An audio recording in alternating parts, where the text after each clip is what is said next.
నమస్తే, welcome to ఆధ్య media. నేను బాలు. మనతో పాటుగా ఉన్నారు తెలుగుదేశం సీనియర్ నేత ముప్ప అంకమ్మరావు గారు. వారితో మాట్లాడదాం. సార్ నమస్తే. నమస్తే. సార్, ఇవాళ ఉన్నట్టు ఒక బ్రేకింగ్ న్యూస్ ఏంటంటే ఎక్స్ ఎక్స్ అని ఎందుకు అంటున్నానంటే వైసీపీకి గౌరవ అధ్యక్షురాలుగా ఉన్నటువంటి విజయమ్మ గారు ఇప్పుడు లేరు కాబట్టి ఆమె ఎక్స్ అని ఆశిస్తున్నది. ఎందుకో కారణాలు తెలియదు కానీ సజ్జల రామకృష్ణారెడ్డి గారిని కలవడానికి వెళ్ళినట్లుగా, ఆయన అక్కడ లేరు, మళ్ళీ వెనక్కి తిరిగి వెళ్ళినట్టుగా ఒక వార్తలు వినిపిస్తున్నాయి. కారణం ఏమేమి ఉంటుందంటారు? కారణాలు మనకు స్పష్టంగా తెలియదు కానీ ఒకటి మాత్రం స్పష్టంగా అర్థమైపోతాం. ఇప్పుడు ఒక ప్రముఖ వ్యక్తి అధికారంలో, ఇప్పుడు ఆమె జగన్ రెడ్డి గారికి తల్లిగారు, అంటే ఇప్పుడున్న ముఖ్యమంత్రి గారికి తల్లిగారు, అలాగే దివంగత నేత వైఎస్ రాజశేఖర రెడ్డి గారి సతీమణి. ఈ మీరన్నట్టు ఈ పార్టీకి ఫౌండర్ గౌరవాధ్యక్షురాలు మొన్నటిదాకా చేశారు. ఆవిడ జరిగే మీటింగ్లో ఆమె వచ్చి రిజైన్ చేసేంత వరకు చేశారు. అట్లాగే ఇక్కడ షర్మిల గారి పార్టీకి కూడా గౌరవాధ్యక్షురాలుగా ఉన్నారు. అవును, సరే, 2 సార్లు ఉంటాం ఎందుకని ఉద్దేశంతో ఒకసారి రాజీనామా చేశారని చెప్పుకుంటున్నారు వాళ్ళు. సంతోషమే, బాగానే ఉంది. అలాంటి వ్యక్తి, ఒక గౌరవమైనటువంటి వ్యక్తి ఈరోజు సలహాదారుడు గారి ఇంటికి వెళ్ళటం అంటేనే ఏదో కొంచెం ఆలోచించుకోవాలి. మొట్టమొదటిది చెప్పకుండా రారుగా. అవును, ఒకవేళ వచ్చారని సంగతి తెలిసినా ఎక్కడున్నా రావచ్చు కదా. రాలేదు అంటే కారణాలు అంటే ఒకసారి మనం కూడా ఆలోచించుకోవాలి. అంటే మా అక్క చెల్లెళ్ళకి, తల్లులకి నన్ను నమ్మండి అంటున్నాడు జగన్మోహన్ రెడ్డి గారు. ఓకే, అంటే ఆమె తల్లిగారి పరిస్థితి ఏంటో ఇప్పుడు మనం ఆలోచించుకోవాలి. అదే చెప్పాము మేము మన పార్టీ తరఫున. మేము చెబుతుంది ఏంటంటే, తల్లికి చెల్లికి న్యాయం చేయలేని వ్యక్తి జనాలకి ఏం చేస్తాడనేది మేము చెప్తున్నమాట. ఓకే, అంటే ఈరోజు వచ్చి ఆమె వెళ్ళటం అంటే నిజంగా మరి బాధ కూడా వేస్తుంది. మరి దానికి తోడు ఆ రోజు కూడా ఆమె మరి రాష్ట్రం అంతా తిరిగి ఒకసారి నా కుమారుని ఓటేయండి, మీరు నా కుమారుడికి, మీకు మంచి పరిపాలన అందిస్తారు, రాజ్యం ఇస్తారని చెప్పి కూడా ఆయన చెప్పడం జరిగింది. ఓకే, మరి అలాంటి వ్యక్తి ఈరోజు రాష్ట్రంలో జరుగుతున్న కార్యక్రమాలకి స్పందించడం లేదు. సో అలాంటి, అంటే ముఖ్యమంత్రి గారి తల్లికి ఇలా జరిగిందని ఆలోచించాలా?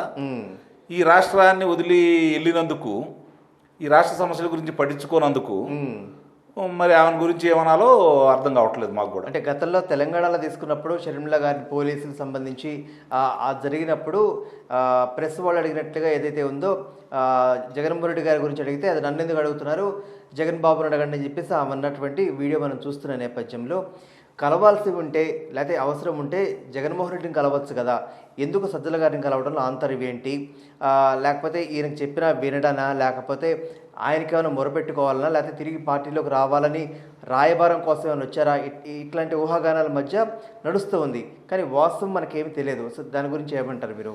పార్టీకి రావాలని రాయబారం జరుగుతుందని అయితే నేను అనుకోను. కానీ అంటే వాళ్ళని దూరంగా పెట్టారనేది స్పష్టంగా అర్థమవుతుంది కాబట్టి, ఓకే, అది అంతఃపుర సమస్య, మనకి పార్టీకో లేకపోతే రాష్ట్రానికో సంబంధించిన సమస్య అయితే కాదు, అది అంతఃపుర సమస్య.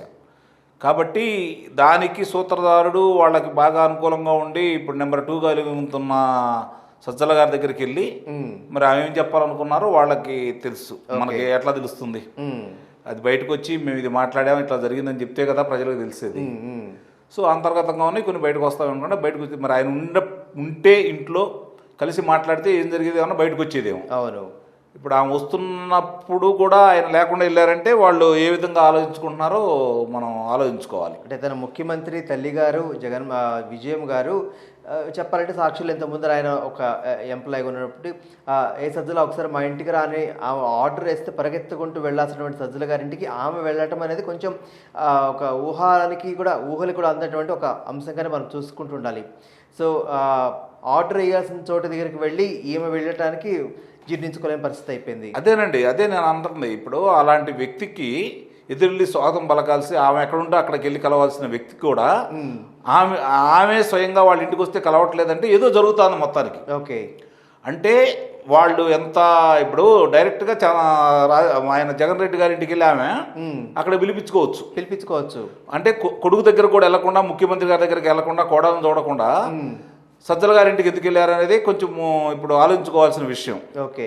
దానికంటే కూడా ఆమె జరిగిన అవమానాన్ని గురించి కూడా ఈరోజు చర్చించుకోవాల్సిన విషయమే. ఖచ్చితంగా నిస్సందేహంగా అది అవమానం కింద నేను భావిస్తాను.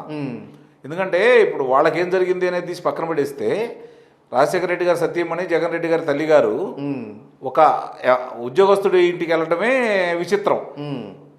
ఒకవేళ ఆ ఇంట్లో శుభకార్యం ఏదైనా జరిగితేనో ఏదన్నా మరి ఏదైనా ఇబ్బందులు ఉంటేనో వెళ్ళి పరామర్శించడం అనేది వేరు. అవును. కానీ ఆ కలవాలని వస్తే ఇంటికాడ లేకపోవడం అనేది మాత్రం నిజంగా ఆమెను అవమానించడం అని చెప్పి నేను భావిస్తాను. మరో పక్కన ఇప్పటికే నెంబర్ 2గా అంటే సీఎం తర్వాత నెంబర్ 2గా మీరు అభివర్ణిస్తున్నట్టుగా నెంబర్ 2 ఏదైతే సజ్జల గారు ఉన్నారో తన కూతురు రాజకీయ భవిష్యత్తు గురించి ఈయన సలహాలు సూచనలు, ఎందుకంటే చక్రం తిప్పుతున్నాడు కాబట్టి ఆ విధంగా ఏమైనా ఆలోచించుకోవచ్చు అంటారా? అదేమీ కాదండి. ఆయన కూతురు రాజకీయ భవిష్యత్తు గురించి సజ్జల గారి దగ్గరికి వెళ్ళి చెప్పుకోవాల్సినంత అవసరం ఆమెకి లేదు, వాళ్ళ కూతురికి లేదు. ఓకే. ఇప్పుడు అక్కడ జరుగుతున్న విషయాలు అర్థం కాని తనంగా ఉంటుంది తప్ప, అంటే నేననేది కూడా ఏంటంటే విజయమ్మ గారికి వైఎస్ఆర్ పార్టీ కావచ్చు, లేకపోతే ముఖ్యమంత్రి గారు కావచ్చు, సజ్జల గారు కావచ్చు, ఏ విధమైన గౌరవిస్తున్నారో ప్రజలందరూ అర్థం చేసుకోవాలి మాత్రమే నేను చెబుతున్నా. ఓకే. అంటే పార్టీకి కొంచెం వ్యతిరేక భావం వచ్చే అవకాశం ఉంటుంది కదా, తల్లి గారిని ఆమె పరిగెత్తుకుంటూ రావటము, అపాయింట్మెంట్ ఇవ్వకపోవడం లేకపోతే కలవకపోవటము, ఇది వైసీపీ పార్టీకి కొంత మచ్చ తెచ్చే క్రియ కదా.